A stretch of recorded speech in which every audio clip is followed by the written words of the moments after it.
গান কেন আপনার রিংটোন থাকবে, মুমিনের রিংটোন থাকবে আল্লাহর হাবিবের পক্ষে, ঠিক না ব্যাঠি? তা বাজলেও সমস্যা নেই, হঠাৎ করে মনে নাই বন্ধ করে বাজে উঠছে, যদি গান না হয় তাহলে তো সমস্যা নেই। কথা করছেন না কেন?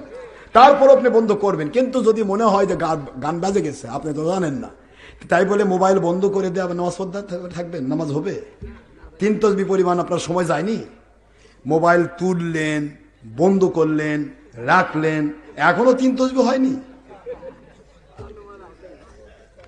এই জন্য মোবাইল বন্ধ করার নিয়ম হলো, যদি আপনি মনে করেন যে 4 রাকাতে গিয়ে 3 রাকাতে গিয়ে মোবাইল বাজে উঠছে, মোবাইল যদি বন্ধ করতেই হয়, যেহেতু লারেলাপ্পা গান দিয়ে থুসেন, বন্ধ করতেই হবে।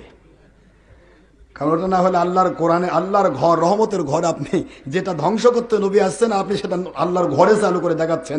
আল্লাহ দেখেন আপনার কি কাঁচা গলা দেখাচ্ছি। আপনি বলেছেন ধ্বংস করার জন্য নবী পাঠাইছি, আর আমি এখানেই বাজাচ্ছি, কি কথা করছেন না কেন? এই জন্য আপনাকে বন্ধ করতেই হবে, আর বন্ধ করার জন্য আপনি পুরা নামাজ ছেড়ে দিবেন।